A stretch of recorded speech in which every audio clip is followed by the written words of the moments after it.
A era dourada de Hollywood brilhou intensamente com estrelas que pareciam ter tudo: fama, riqueza e aclamação. No entanto, por trás do glamour, muitos atores e cantores icônicos enfrentaram lutas pessoais que os levaram a morrer na pobreza. Neste vídeo, exploramos as histórias comoventes dessas lendas, como Judy Garland e Marie Prevost, cujas vidas terminaram em ruína financeira, apesar de seu imenso talento. Suas histórias revelam as duras realidades escondidas por trás dos holofotes, lembrando-nos de que o sucesso pode ser passageiro e que o preço da fama pode ser extraordinariamente alto. Judy Garland foi adorada pelo seu papel como Dorothy em O Mágico de Oz e ganhou cerca de 40 milhões de dólares ao longo de sua carreira, o que era uma fortuna na época. No entanto, no momento de sua morte, em 22 de junho de 1969, aos 47 anos, ela estava quase na miséria. Seu patrimônio foi avaliado em meros 40 mil dólares, e ela deixou dívidas totalizando cerca de 4 milhões de dólares, além de impostos significativos não pagos ao IRS. A ruína financeira de Garland foi resultante de vários fatores. Ela lutou contra o vício em medicamentos prescritos e álcool, levando a contas médicas caras. Mau gerenciamento por agentes e conselheiros financeiros esgotou seus ganhos. Seu terceiro marido, Sid Luft, supostamente desperdiçou grande parte de sua fortuna em negócios fracassados e em suas próprias despesas. Em seus últimos anos, Garland foi forçada a se apresentar em locais pequenos e até fugiu de contas de hotel que não podia pagar. Ela passou seus últimos dias se apresentando em um clube noturno de Londres por honorários modestos, tentando desesperadamente pagar suas dívidas e sustentar seus filhos. Errol Flynn, o charmoso astro de clássicos como Capitão Blood, 1935, e As Aventuras de Robin Hood, 1938, desfrutou de imenso sucesso e ganhou milhões. No entanto, quando morreu em 14 de outubro de 1959, aos 50 anos, seu patrimônio foi avaliado em apenas 10 mil dólares. A riqueza de Flynn evaporou devido aos gastos extravagantes em iates, casas e um estilo de vida luxuoso. Problemas legais, incluindo um julgamento altamente divulgado em 1943 por estupro de vulnerável, no qual ele foi absolvido, resultaram em pesadas despesas jurídicas. Sua ex-esposa, a atriz Lily DeMita, recebeu um grande acordo no divórcio, drenando ainda mais suas finanças. Um projeto de filme fracassado, William Tell, desmoronou depois que os investidores retiraram o financiamento, deixando Flynn endividado. Em seus últimos anos, ele lutou contra o alcoolismo e problemas de saúde, atuando em filmes de baixo orçamento para sobreviver. Barbara Payton. Barbara Payton era uma estrela luminosa cuja beleza e talento prometiam uma carreira deslumbrante em Hollywood. No início dos anos 1950, ela cativou o público ao lado de James Cagney em Kiss Tomorrow Goodbye, 1950, sua atuação sugerindo um futuro cheio de triunfos cinematográficos. No entanto, por trás da fachada cintilante, sua vida estava saindo do controle. Escândalos pessoais começaram a ofuscar suas realizações profissionais.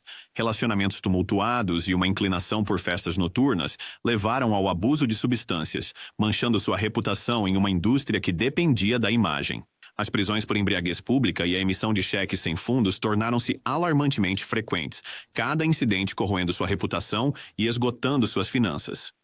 Com a diminuição dos papéis, a queda de Bárbara acelerou. Em seus 30 e tantos anos, ela vivia na miséria, andando pelas ruas sombrias de Hollywood como prostituta para sobreviver. As estreias opulentas e os fãs adoradores foram substituídos por isolamento e dificuldades. Anos de consumo excessivo de álcool e drogas arruinaram sua saúde, levando à insuficiência hepática e cardíaca. Em 8 de maio de 1967, aos apenas 39 anos, Barbara Payton morreu na modesta casa de seus pais. Sem recursos para um enterro adequado, seu corpo foi discretamente cremado, um fim pungente, distante dos holofotes que ela outrora comandava. Fatty Arbuckle. Roscoe. Fatty Arbuckle foi um dos atores mais bem pagos em Hollywood durante a era do cinema mudo, ganhando mais de $1 milhão por ano, uma quantia impressionante nos anos 1920. Sua carreira desmoronou após um escândalo em 1921, em que ele foi acusado de estupro e homicídio culposo da atriz Virginia Rapp.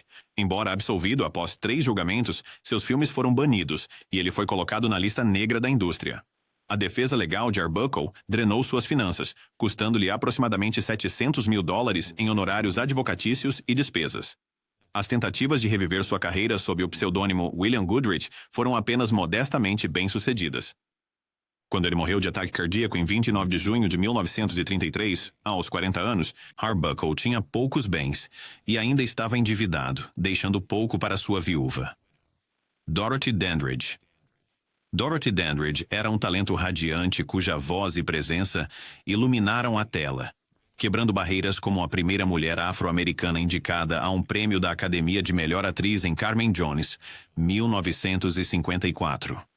Seus desempenhos cativantes desafiaram as normas de uma Hollywood segregada, mas por trás do glamour estava uma vida repleta de dificuldades. Apesar de seu sucesso inovador, Dorothy enfrentou discriminação racial incessante que limitou seus papéis e potencial de ganhos.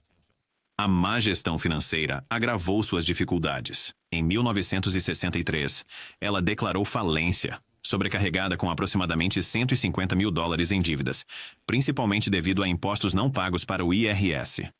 Casamentos fracassados a desgastaram emocional e financeiramente, e investimentos ruins corroeram suas economias. Nos seus últimos dias, o mundo de Dorothy tinha se estreitado. Em 8 de setembro de 1965, com apenas 42 anos, ela foi encontrada em seu modesto apartamento em West Hollywood. Seu gerente tinha apenas $2,14 na conta bancária dela, um símbolo marcante de seu estado financeiro crítico. Ela morreu de uma overdose acidental de antidepressivos, um fim comovente para uma vida marcada por triunfos e tragédias. Marie Prevost. Marie Prevost foi uma vez a personificação da era dourada de Hollywood, uma estrela radiante cujo carisma iluminava a tela de prata do cinema mudo. Nos anos 1920, ela cativou o público com suas atuações em filmes como The Marriage Circle e Kiss Me Again. Seu espírito animado e beleza cativante fizeram dela uma das atrizes mais procuradas de seu tempo. No entanto, o surgimento do som no cinema trouxe desafios inesperados. A transição para os filmes falados foi cruel para muitas estrelas do cinema mudo, e Marie não foi exceção. Sua voz não ressoou com o novo meio, e, como resultado, sua carreira começou a declinar. Os papéis se tornaram escassos, e a outrora celebrada atriz encontrou-se caindo no esquecimento. O declínio de sua vida profissional afetou profundamente o bem-estar pessoal de Marie.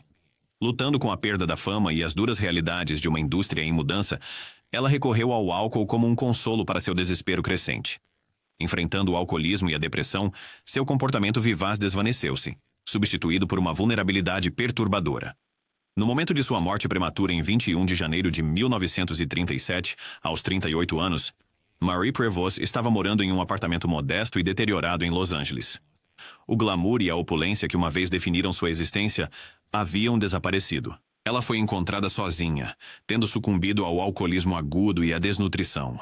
Um fim comovente para uma mulher que já foi o epítome de vitalidade e charme. Relatos indicaram que ela tinha meros $300 em seu nome, um indicador claro de sua destituição financeira. Os últimos dias de Marie foram marcados por isolamento e dificuldades.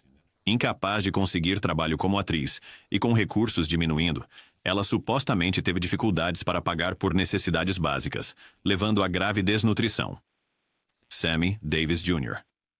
Sammy Davis Jr., um artista icônico conhecido por seu canto, dança e atuação, enfrentou graves problemas financeiros apesar de sua fama. Quando ele faleceu em 16 de maio de 1990, aos 64 anos, devia ao IRS mais de $7 milhões em impostos atrasados. Após liquidar seus bens, seu espólio ainda tinha uma dívida de $5,2 milhões.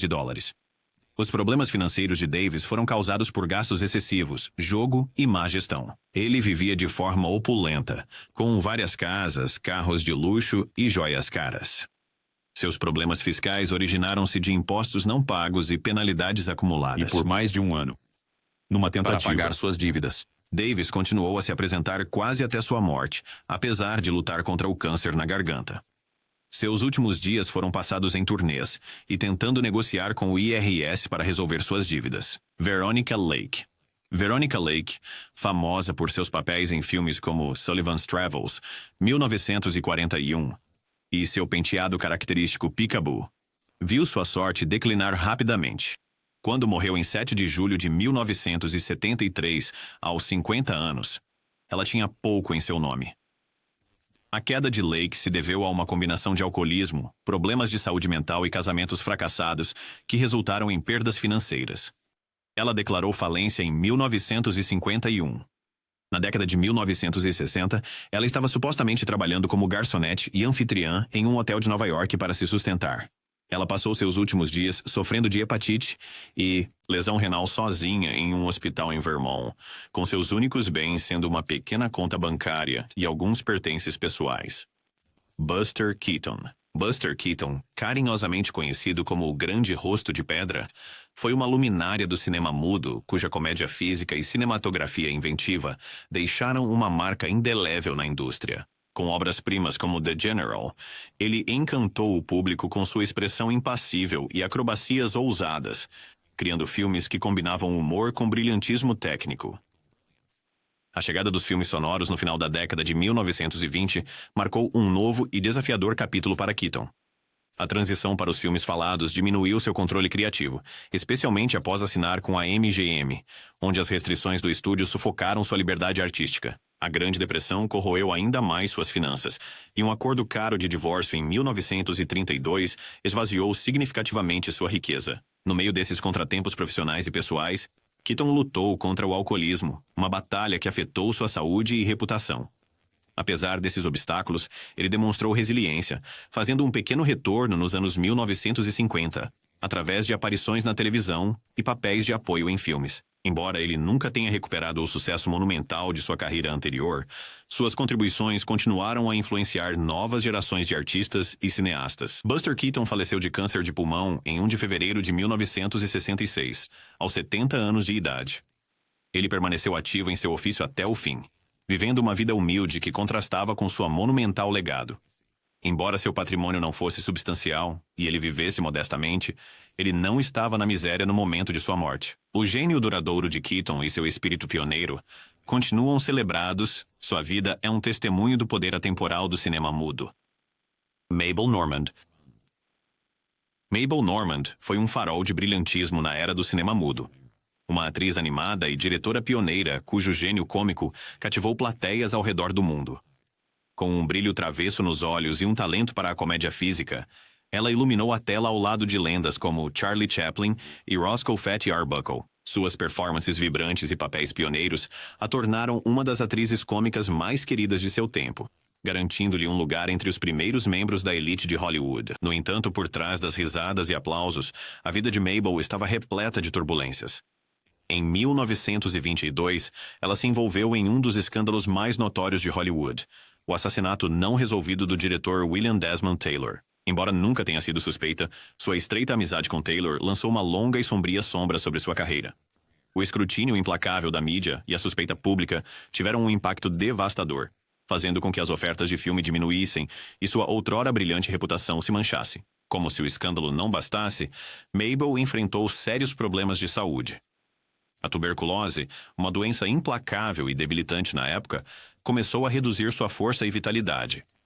A doença atrapalhou sua capacidade de trabalhar e os tratamentos drenaram suas finanças. Sua energia luminosa desvaneceu enquanto ela se afastava dos holofotes que uma vez comandou com um encanto tão natural. Na época de sua morte, em 23 de fevereiro de 1930, com a tenra idade de 37 anos, a riqueza de Mabel havia diminuído significativamente.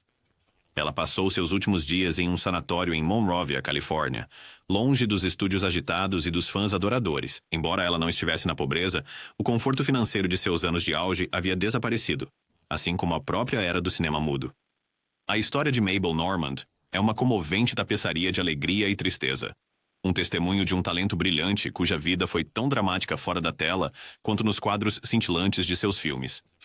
Seu legado perdura como um lembrete da natureza passageira da fama e das batalhas pessoais que até as estrelas mais brilhantes podem enfrentar. Terry Thomas. Terry Thomas, o ator cômico inglês conhecido por filmes como Esses Homens Magníficos com Suas Máquinas Voadoras, 1965, enfrentou dificuldades financeiras graves mais tarde na vida. Diagnosticado com doença de Parkinson em 1971, suas despesas médicas dispararam para 75 mil libras por ano, equivalente a mais de $100 mil na época. Para cobrir esses custos, Terry Thomas vendeu sua casa e grande parte de seus bens pessoais. Sua condição o impediu de trabalhar, e ele esgotou suas economias com o tratamento. Amigos e colegas atores organizaram um concerto beneficente em 1989, arrecadando 75 mil libras para ajudar com seus cuidados. Ele passou seus últimos dias em um modesto lar de repouso para atores, onde faleceu em 8 de janeiro de 1990, aos 78 anos, tendo gasto quase toda a sua fortuna com basquete, lutando contra a sua doença. Bela Lugosi.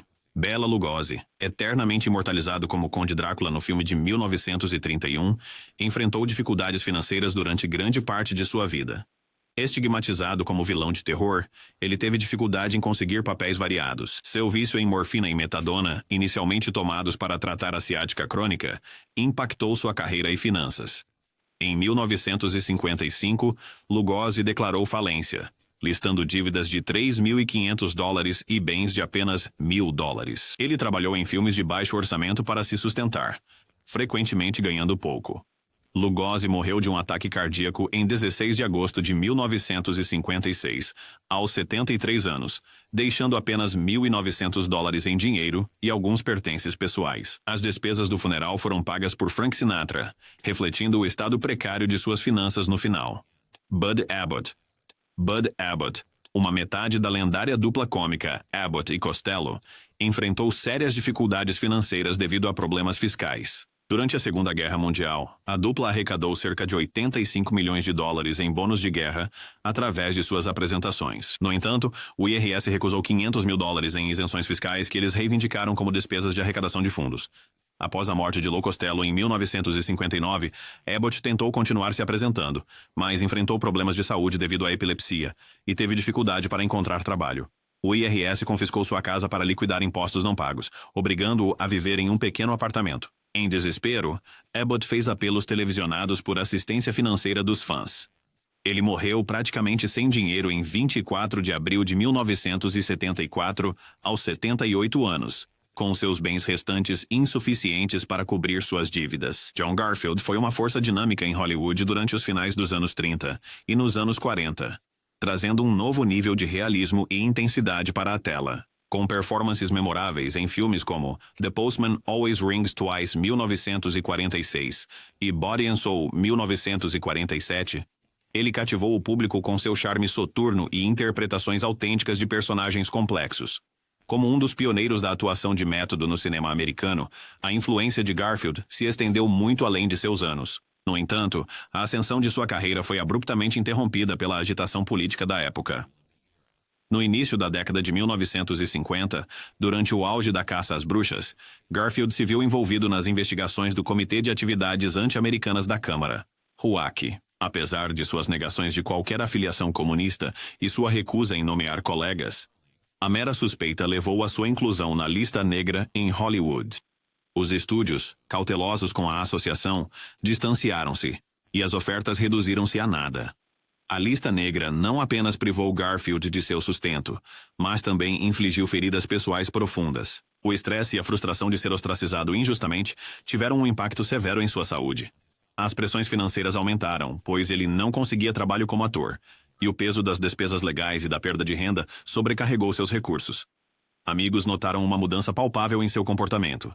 Antes vibrante e apaixonado, ele se tornou cada vez mais desanimado. Em 21 de maio de 1952, com apenas 39 anos de idade, John Garfield morreu de ataque cardíaco em um apartamento na cidade de Nova York. Embora ele não estivesse na miséria no momento de sua morte, a combinação de exílio profissional e turbulência pessoal havia corroído grande parte da riqueza e estabilidade que ele havia construído durante sua carreira. Seu falecimento prematuro foi um lembrete severo do custo humano da política movida pelo medo. As histórias desses atores servem como lembretes pungentes de que fama e fortuna podem ser passageiras. Apesar de seus imensos talentos e contribuições para a indústria do entretenimento, eles enfrentaram dificuldades significativas em seus últimos dias. Má administração, problemas legais, questões de saúde e demônios pessoais corroeram sua riqueza, deixando-os com pouco no final de suas vidas. Seus legados vivem através de seu trabalho, mas suas lutas pessoais oferecem lições sóbrias sobre as vulnerabilidades que mesmo os indivíduos mais celebrados podem enfrentar.